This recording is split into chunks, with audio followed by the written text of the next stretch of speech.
Question, who was Mary Magdalene? Who is Mary Magdalene? And because she's very present right now on the planet, especially this last year that we went into the pandemic. A lot of people started connecting with her and started wanting to connect with her. People from all over the world, even people who aren't Catholic or Christian or Gnostic.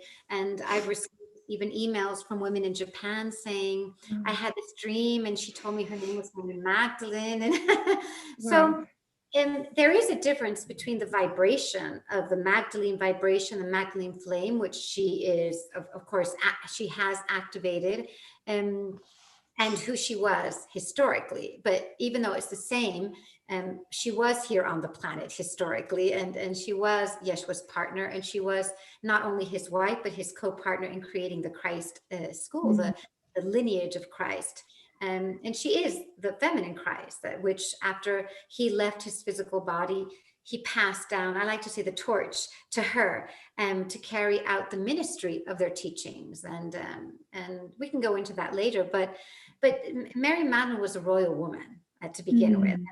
I mean, as a historical figure, she was a royal woman. She was of royal descent, and she was brought into marriage with Yeshua. We're talking about a long time ago, 2,000 years ago, when this was very common. And when we will go into John the Baptist, but not right now, okay? Yeah, and I'd love to. That could confuse people, but their marriage was, it was arranged. Their marriage was arranged. They knew they were going to get married, and their families knew, and the community, because more than families, it was a community, it was a Gnostic community. Yeah. They really integrate the different teachings of the Egyptians, of the Hebrew mysticism, of the Essenes, of the Hindus. I mean, this was a very, very powerful Gnostic teaching. And so she was his wife, obvious. And when you read the Gospel of Philip, I mean, there's no doubt in that. But I think it goes beyond that. It's not just, oh, yeah, she was his wife. And I know that is the main theme that people want to talk about.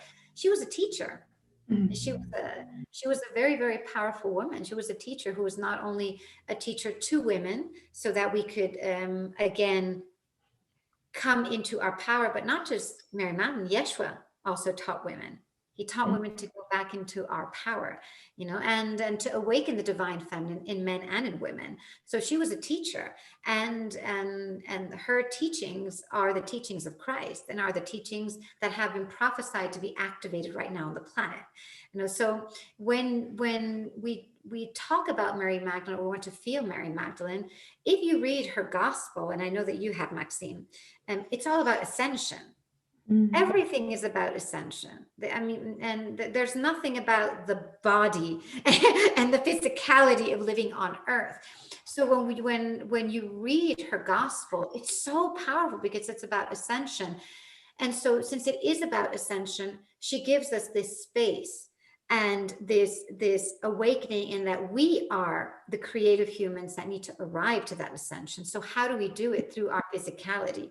So she gives us that push to learn, to release karma, to understand the karmic cycles, to understand what needs to be grounded, what needs to be elevated to get there. And that's the beauty. When she talks about the 7 demons, that's just our shadow, everyone's shadow.